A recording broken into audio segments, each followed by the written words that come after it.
All right, hi you guys. Welcome to Team Play Hard's Monday night team call. Thank you so much for coming on. I know a couple of you aren't even feeling very well, and I just appreciate your commitment in being on live. And I appreciate those of you who aren't able to come on live, who take the time to listen to the recording. So one housekeeping issue, and then I'm going to launch into the heart of the call tonight. By the way, I didn't plan on leading the call tonight, so but that's okay. The housekeeping issue I wanted to share is that in the pinned post in Team Play Hard, you might have noticed, there she is, hi Angela. You might have noticed this spooky, scary contest. It's time, as we near the end of the month, for you to start thinking about tabulating your points. You're on the honor code, and it's very clear, and I'll be posting about this a little bit more in the next couple days, but I want you to know it's team-wide. So even if you're 5 business centers underneath my business center, you count in this contest. And I'm giving away a 21-day fix extreme. So make sure you take the time to tabulate your points and get those to me by about the November 2nd. So sometimes it takes the back office a little bit to catch up. So that's that. And without further ado, I want to go ahead and launch into the heart of this call. And the subject is duplication. So if you don't know, I recently went to our leadership retreat that was for the premier and elite coaches, the top 1% of the company, and that was in San Diego. I've been reeling ever since then, by the way. We moved, my children got in a car accident, life has been chaotic. The children are okay. Thank you to Tasha, who is not feeling well and is muted and is on this call while I was in San Diego, went over to my house to make sure the kids were okay and that I didn't need to hop on a plane and turn around and fly home immediately. But I'm going to be breaking down a lot of the lessons that I learned there and sort of filtering them to you and to our team in ways that I think practically apply to us, given our team culture and the rank and levels and motivation of our team at large. So tonight's call is going to be about duplication, and it's heavily inspired by Brigitte Linford. There's a little bit of me in it and a little bit of influences from other coaches as well, but it's heavily inspired by Brigitte Linford on the topic of duplication. So she talks about and let me just interject and say, if you're a brand new coach and you're on live or you listen to the replay and you're thinking, duplication, I'm brand new. There's nothing to duplicate yet. This call isn't for me. Nothing could be further from the truth. This call is for you and will apply. So there's a 5-step process for being a leader.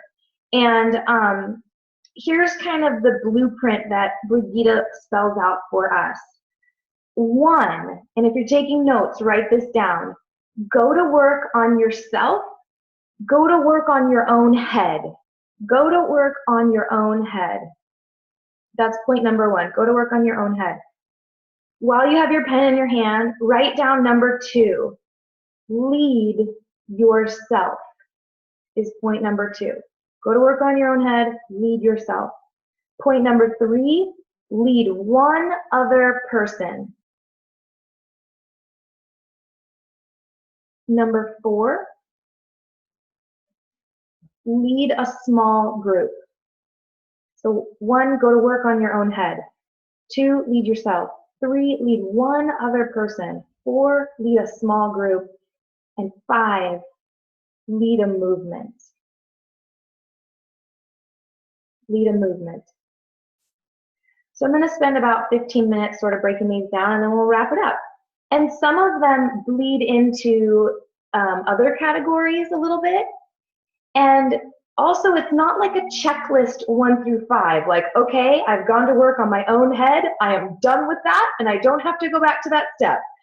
And then I've worked on leading myself, I'm done with that, I am done with that step, I'm moving forward. It's not that kind of a 5 steps of leadership. It's 5 steps that continually need maintenance and attention. So let's first talk about go to work on your own head.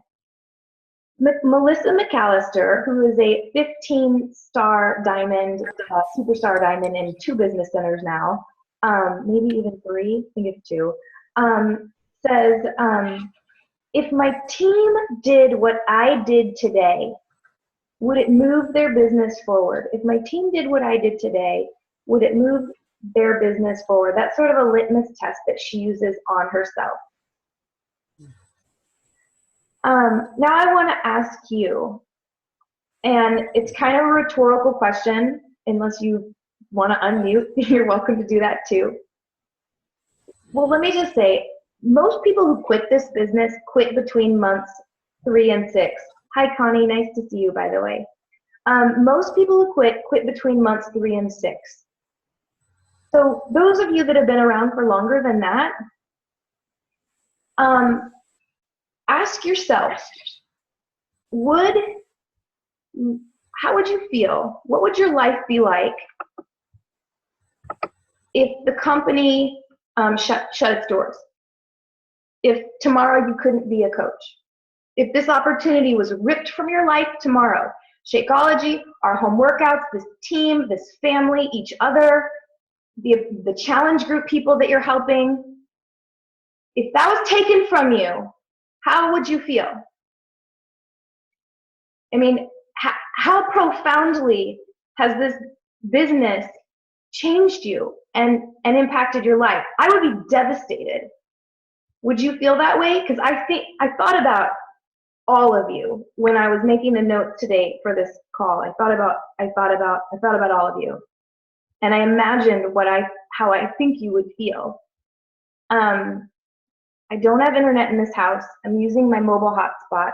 My computer's telling me that my connection is unstable. So hopefully you can still hear me. Can you still hear me? Yeah, okay.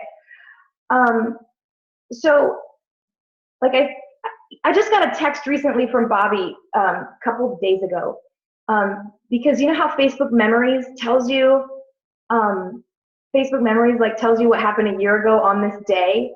And a couple days ago, there was this notification that he got that said, like, on this day, he and I became friends.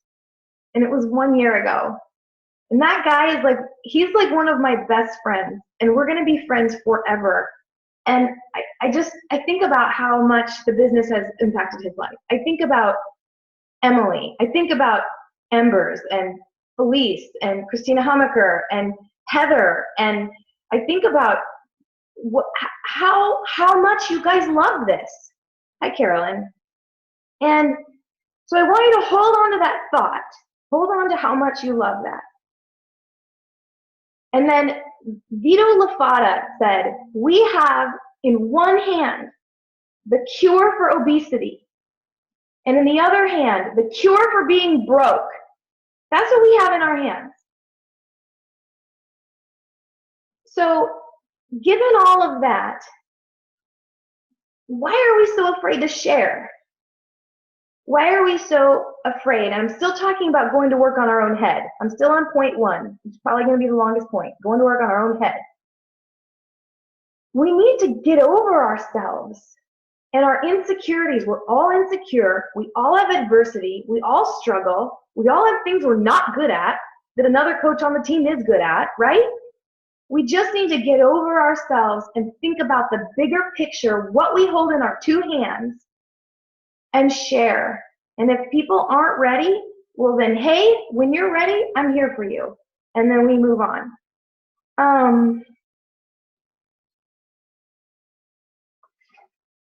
I wanted to read this quote. Listen to this one. This is from Brigitte.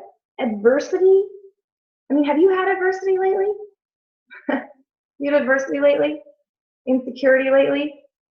Adversity is a workout for the soul, and you have to learn to embrace it. So let's touch on leading yourself. So one of the things we need to be able to ask ourselves, and if you're taking notes, go ahead and make yourself a little bullet point under that second point, lead yourself. What am I doing that's working for me? And you need to be able to spell it out. So if you're not sure, you've got homework on that point, because I want, if you have a team, if you have one coach under you or 20 coaches under you or 200 coaches under you. I want you to have an answer if they were to ask you as their leader, what are you doing that's working for you? I want to be able to answer that question for you. We need to be able to answer it ourselves, and we need to be able to ask it to our uplines.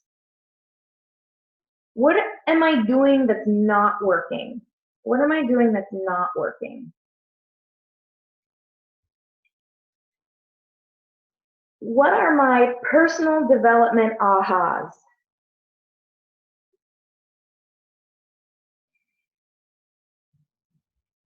And this sort of leads into the next point about leading another person, but when you ask your downline personally sponsored coach, what are their personal development ahas?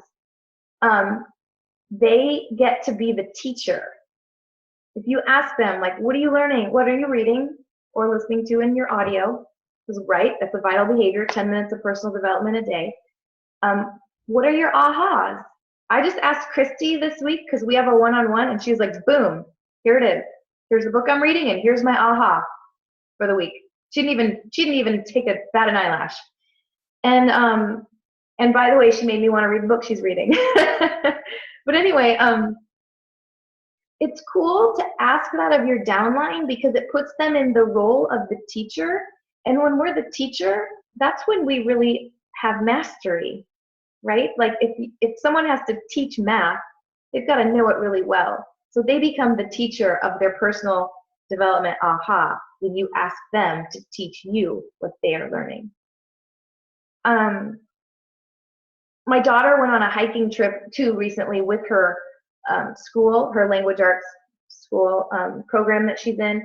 And one of the things that the leader on their hike asked them every day is to report a thorn, a bud, and a rose. The thorn is something that they're struggling with, something they struggled with that day. A bud was like a new growth, like something, in terms of our business, I would relate it to something in the works, something in the hopper that's cool. Like Neil has a big bud that Neil was he's got something really cool like in the works. And a couple things. And then the rose is something that's really come to fruition and it's bloomed and it's great. And I actually put that thorn, bud, and a rose in my Google survey that I'm going to be doing one-on-ones with my coaches, because I'm going to be working with the willing here a lot heading into November and into 2016. And that's something that I'm going to be asking them specifically to name those things, their personal development ahas. What's something they're struggling with? What's something that they've got in the hopper that's exciting them? What's something that has really worked? And let's go ahead and start talking about leading one other person a little bit more. In terms of leading your downline coach or coaches, be a facilitator and not a fixer. So I'll give you a really great example of that. If your personally sponsored coach comes to you with a question or a problem or a situation, we want to avoid saying this. Well, what are we going to do about that? And a better thing to say to them is, what is your plan and how can I support you? So if we say to them, what are we going to do about that? You are being a fixer. You're taking care of it. But if you empower them to figure it out by themselves, you're being a better leader and you're being better at teaching duplication. So it's better to say to your personally sponsored coach, what is your plan and how can I best support you? Here's another great tip on leading another person. Don't wait or feel pressured to be perfect or elaborate. And she used the best example on this point, Brigitte Linford. Her upline is Scotty Hobbs. For those of you who don't know, Scotty Hobbs is one of Team Playhard's favorite millionaire coaches that we like to learn from. He makes public his training videos. He's not on our team, but he makes public his training videos on YouTube, and we use them a lot. All of the leaders on Team Playhard used Scotty Hobbs a lot. He lives in Idaho. I remember hearing when I first became a coach that he was making $10,000 a week. It's crazy money. And he does brilliant trainings, brilliant YouTube trainings, but they're really casual. And Brigitte is in his downline, and she said when she was a brand new coach, she looked at his videos and she's like, I can do that. That's like, I could do that. He doesn't even edit out the part where he goes over to the camera and turns it on. So the point being, it doesn't have to be super polished. In fact, first of all, if you wait until you're perfect and elaborate and polished, maybe you'll never do it. And we have to start. But the other thing is it can intimidate your new coaches. And like she felt like seeing something that wasn't perfect and polished and not like a professional video that he was hiring out to do, she felt like, hey, I could do that. And then, you know what? She discovered that she didn't have a college degree, and she discovered that in finding this business, and I can tell you, I relate to this, she discovered that she has in her a businesswoman that she never, ever, ever knew was there. And that's how I feel. I never knew I'd be good at business. I never even knew I would want to be or that I would like it.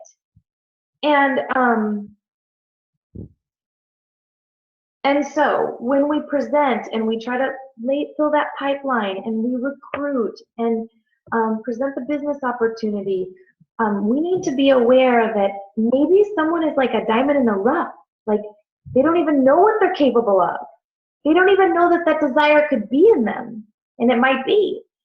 And also, similarly, there is a danger in assuming that, and I have fallen into this pitfall. So I wish someone would have told me this 2.5 years ago. So when I sank my teeth into the business, as many of you guys know, I did it with a vengeance. I did it with desperation, with a huge, enormous monster fire in my belly. And I was a go-getter. And I was a go-getter out of necessity. And so it drove me to work hard and fast, to get to diamond really quickly, and to work feverishly towards my goals. I made the mistake of assuming that people were going to be go-getters like that if they were going to be successful, and I've learned that that's not true at all. So I made the mistake of kind of thinking like, well, if they're a go-getter, they're going to naturally they're going to do a new coach training right away, and they're going to do every single piece of it, and then they're going to print the little slip in the back office that says I've completed the online coach training, and then they're going to run a challenge group right away. And I thought they would go about it the same way, and I've learned it's so not true, and I'm seeing so much evidence now to the contrary, that like Kara and I were just talking today about Amy Wilson. Like she's killing it right now, and she's incredible, but she's been a discount coach for 2 years. Totally different pace, and so so there's a danger in making assumptions about the motivations and the capability of the people that we bring onto our organization. You all know we say don't discount the discount coaches, but I want to take that a step further and say that they don't all have the same learning style and the learning pace and the motivation at the same rate either. So we need to meet them where they are. And if they need help, like Tasha is not feeling well, she's laying down over there, but she wanted to work on setting up a challenge group. And so that's where I want to meet her where she is and work towards that. If Heather wants to work on setting up a Google survey, then we want to meet them where they are and work with them. Have you guys ever heard, like, if you ask like kindergartners to say, how do you make a peanut butter and jelly sandwich? Have you guys heard this? How they'll be like, well, you take the peanut butter and the jelly, and you take the loaf of bread, you take the bread and you smush it together. And if you take them literally, if like a teacher is asking and the teacher takes them literally, they'll actually take a loaf of bread still in the wrapper, still in the package, and they'll take the peanut butter and they'll take the jelly and they'll smash they'll smash it together, because the kindergartner didn't say, well, you have to take the lid off of the peanut butter and you have to take the lid off of the jelly and you have to take the Tootsie Dye off and take 2 pieces of bread out, and then you take a knife and you spread it.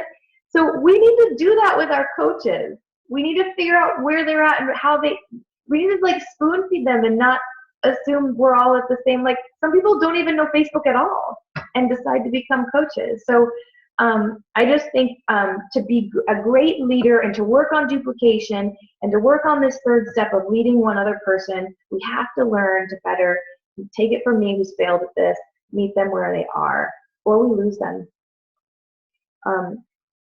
Okay. I think I covered that point. Double checking the notes. And I'm almost going to wrap it up. Okay, lastly, on the lead a movement point, lead a small group. I think I smushed those 2 topics together. I did.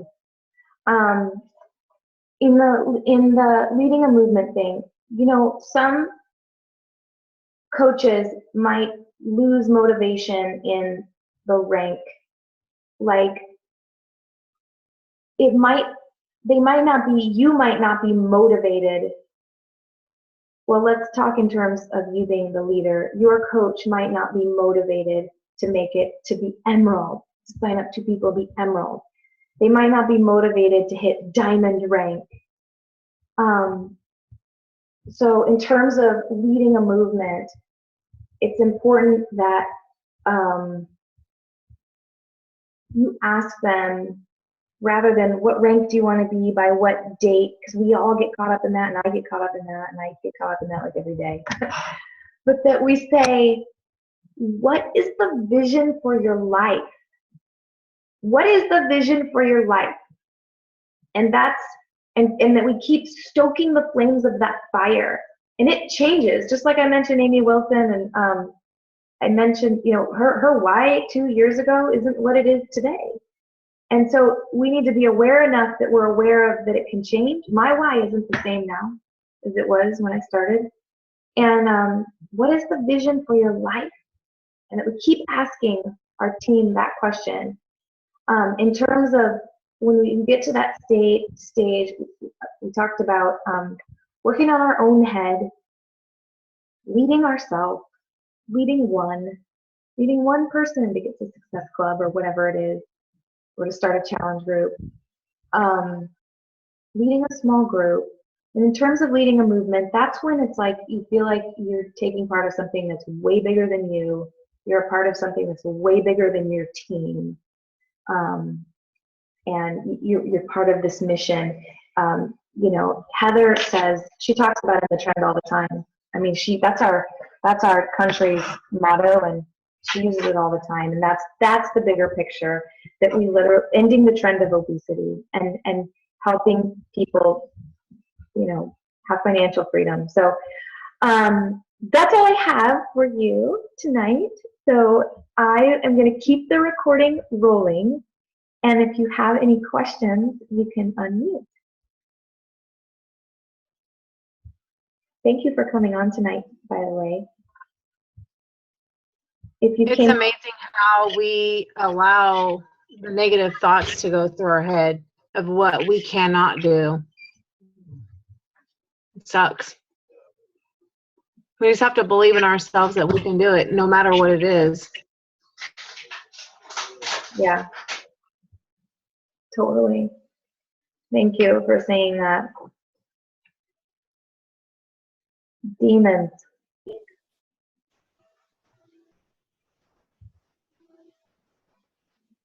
You're amazing, Heather. You've got this. So do you. Look where you've come from and look where you're going. You got it. Eye on the prize, right? Yep, always. Never give up. Right. And Ellen, that part you said about envisioning if Beachbody was just removed from our lives completely right now, that's big. That's big. You know, that when I started thinking about what my life I've only been in it for a year, and it's completely influenced my life in a hugely positive way. Both, look at this with the people I know, the friends I've made, the lives I've changed, the money I've made, all that stuff. It's pretty wild too. It's easy to take this for granted, I guess. And it's almost motivating knowing how great it is and knowing how much greater it can become. I find that to be motivating. Yeah, me too. I do get caught up in being afraid of just being afraid of coming off salesy, and that stinking fear and insecurity of mine. Ultimately, if I put my finger on it, it's that I'm afraid that the person that I'm talking to is going to think I care more about money than I do them.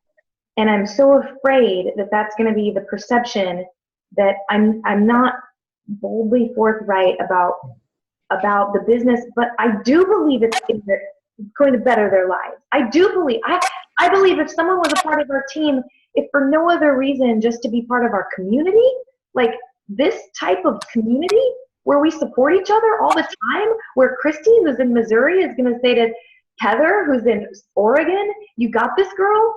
We're like part of a family. If for no other reason, just part of the community, I want to share that with people. Set aside the weight loss and the higher energy level and all the benefits from our products that work. Yeah, Jake, you're on my 1 year anniversary too, right? You and Bobby, we met. Oh, yeah. Yeah. Pretty cool. Oh, I know what I was gonna say. In Brigida's speech, she compared it to going to a movie.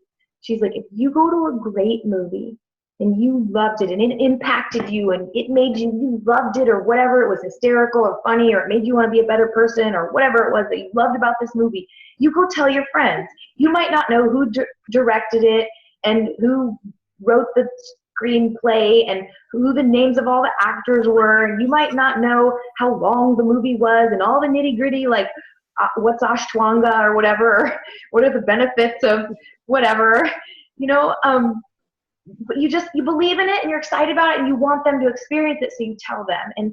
And if we break it down, and you're not like, oh, but it's $10. She's like, oh, but it's $10 to go to the movie. She's like, no, you want them to go see it. Hi, Ellen. I have a question for you. Hi, Christopher and Julie. Thanks for joining us. Hey, here's a question for you. In regard to spending money on promotional items, how much do you typically spend monthly to give samples to people? Oh, that's a really great question. That's a really good question. It's evolved. It's evolved as my income has grown.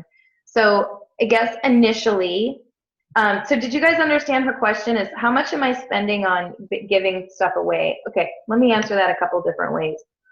One, at one point early on, I did sign up Jan. I signed up my husband and started ordering packets through his business center. And if you're in the new coach training right now, the best video we've ever seen on the subject of that, we posted this morning. I could post that in Team Play Hard tonight. It's not very long, and it talks about the benefit of signing up your spouse or your partner and ordering packets through them.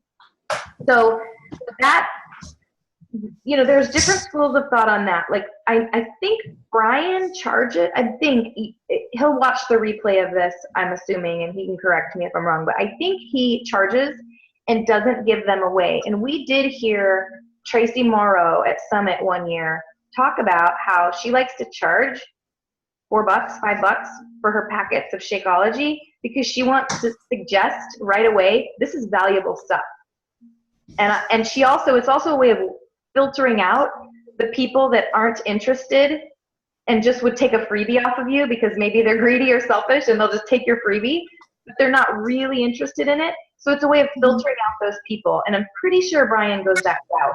Maybe even Kara. Post in the comments if I'm misrepresenting.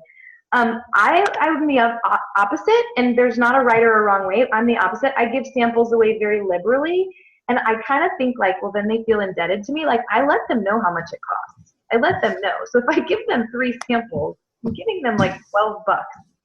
So then they kind of feel a little bit, I think, indebted. Like, I should really take this seriously and give it some serious thought because she just spent $12 on me. I also do it for gifts. Like if it's a birthday, instead of getting them a $5 card, I'll give them a couple packets of Shakeology. Heather, go, answer. I was talking to CJ, and one of the things that we talked about is when you give out a sample, get their contact information. Phone number, email, whatever the case may be, because then you can follow up with them. So you're getting an exchange. Like myself, I met this lady on it's a 21-day fix group, and she reached out to me and she wanted to try samples, and I told her to go on and sign up as a customer underneath me so I can have her information to send her a sample. And now we're working one-on-one. Really good. And I'm going to send her a free sample. I sold samples at my PIO classes, but I also did shake and shares to where they could try, a taste. I just did little small cups, but then I wouldn't give the sample packets away. I sold them for $4, so at least I was recouping my cost. But we also have found that there are people that will ask for samples from multiple Beachbody coaches because they just want to get their hands on some. So you want to make sure, that you're locking in their contact information and you're following up. You're not just giving it away. Yeah, we realize that, it's very expensive, and we've been having fun passing it out as a raffle item, or raffle items, because we've been giving out a lot during our PDX classes. We've been giving out Shakeology bottles and energy drinks and everything Beachbody. And, because we want people to try it, and we want to compete with Advocare and the products that other people are using, so that, we wanted them to have a chance to sample it and just be really as enthused about it as we are. But, we really haven't had anybody express a lot of interest. I don't know, Chris and Julie. Julie really liked the product. And, we're just trying to look at new ways to share that information, inspire people. Another thing that maybe you haven't considered that some people do is, and this is how I think I was doing, I don't know if we lost Jen Embers, but Jen was not wanting to pay up front right away. She needed to really take her time with the decision to invest in Shakeology. And so she would buy a week supply from me. And so you can charge whatever you want. You're the boss, but you could do a little packet with a ribbon around it of 7 for $30, or and then say to them, look, this is a week's worth.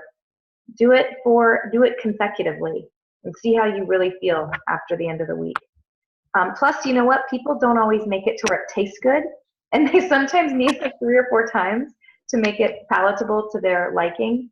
So I don't know. But I thought you were also asking me, and maybe you weren't, but as far as team building and duplication and building a team, because you've got a team going, Connie. As my income has grown, I incentivize typically just my personally sponsored, and that's just because of the way the company structures me to motivate me to become an elite coach. I incentivize with bigger and bigger gifts the more I'm able to. When I'm, the more your income, proportionally, I'm able to give more that motivates the team. So I'm giving away a 21-day fix extreme. That's going to be for the whole team here in a few days. But I typically reward Success Club for my personally sponsored with a raffle gift every month. Other thoughts or ideas, you guys? What works for you? What doesn't work for you to fit the theme of the conversation? We have 3 married couples on this call, and 4 if we count Elise. Okay, well, I think that Connie and I, we have more chances to talk later, but I think that in the future, we'll have a chance to try other things at the gym. I see her at least a couple times a week, but if the raffles are not bringing in more people, then we can try some other things. We'll have more chances to try other things. to try and make some money off of just smaller samples, like try to just sell the week, like a week's worth during class, or maybe behind the desk, the front desk there or something like that. Like buy a box and then just sell a week and see if they can tell the difference after 1 week of using it, because I certainly did. Totally. I can really feel the difference, even though I can taste the nutrition in it, Mm-hmm. but the value that I get out of the shake is such a huge difference that that it's worth it to me to keep drinking it and drinking it. Right. As soon as someone understands the value, they no longer say that it's expensive. Like, I no longer say that. That's right. Julie, I have another couple ideas for you. One, I don't know if it's possible at the gym, but if you guys could play from some of the videos in our back office that talk about the nutritional benefits of Shakeology, I wonder if you could play some of those videos on the loop, because some of them are really powerful when they break down what the ingredients are. Yeah, I think we need to get into some more marketing strategies for the Shakeology. Bye, Jake. Bye, guys. Hello. Yeah, I think we just need to do some more marketing strategies. I think that'll help. So. Julie signed up for your PIO certification, and Christopher has signed up for your P90X certification, Medford. If it's still happening, maybe we can meet. They're going to happen. They're on. They're going to happen. Right on. Oh. Here's another thing that Danielle Mayo bought a funnel that you do, like put your oil in your car with like a plastic funnel. We did this for one of our Super Saturday Shake and Share things. And you could do it with the performance line, because the performance line doesn't have individual packets yet. Hopefully they will. I'm sure they will. But you could like let someone try the Energize, just like scoop it into their water bottle, like with the funnel. Their little tiny, if their water bottle has a tiny top, put the funnel in there, scoop it out, and you could do that with half of your class. You're gonna burn through your product, but or the recovery or the hydrate. Those are just ideas as far as marketing product. Oh, okay. Anything else, guys? Well, thank you so much for coming on, and I'll post the recording. Jake said goodbye to everybody in the chat. There is that chat bar down there.